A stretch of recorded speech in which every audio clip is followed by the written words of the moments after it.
certain woodlands that you buy, they put covenants on there that prohibit you from sort of building a dwelling essentially that you would class as a house, where this is actually a shipping container. It had been damaged on one side. So the company that we bought it off chopped one end off and put us a set of doors on. So what we've got basically on this side is two separate toilets. They compost down into a pit, which is just down here.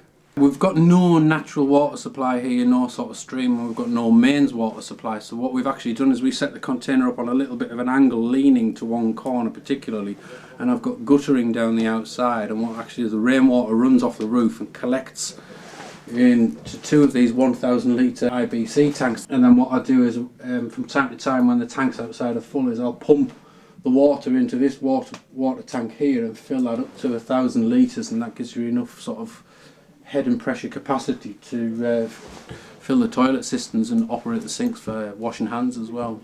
And we find this is just really quite a nice base to work from. I've got a nice little wood burning stove that's made out of a recycled gas bottle, and I've got my old kitchen units fitted here for lots of storage. So what we find is when we get clients coming into the woodland, they like a base to be able to put the bags in somewhere securely, and if they get cold when they're out and about, they can pop in here and warm themselves by the fire. And it allows us with a stove and a cooker to sort of make refreshments and drinks for them as well, store our firewood in here, and it just gives us a really nice, good, solid base with a nice homely feel. I have actually slept in here before as well.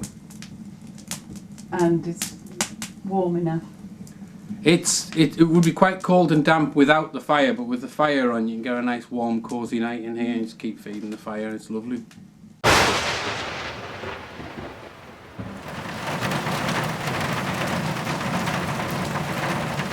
It's quite a heavy structure, and we have had high winds and quite a lot of snow up here, where we've had some of the sort of wooden shelter structures that we've built that have collapsed under the weight of the snow. This thing just stands here bomb-proof.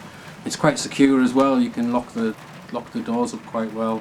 And we have had a few petty issues with thefts and stuff and people breaking into it, and we don't really store anything of great value in here, but it is a quite strong and secure store. So basically it's legal. The people who buy woods, they can put this? Yeah, it's entirely legal, it's practical, and they're relatively inexpensive as well. I mean, you pick sort of low grade shipping containers up 20 foot long for about £1,000, up to about £2,000 for a 40 foot container, and then you've obviously got your transport delivery costs on top of that, but as a structure to base yourself from, they're actually relatively inexpensive. And would they allow people to put a log cabin, for example, which are also mobile? Well, again, some of the woodlands have got restrictions on them that say that you can't put like a portable caravan in there. You can't camp on them for a certain number of days in a year, and you have to be off-site for a certain number of days in the year.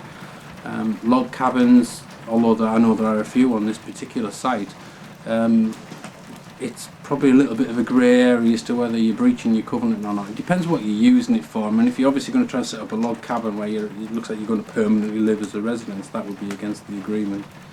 But most people want some sort of shelter to be in what might not be the most sort of aesthetic or romantic looking shelter. In practicality terms, they're very quick to deliver, they're very quick and easy to deploy, and they're very, very versatile to use as well.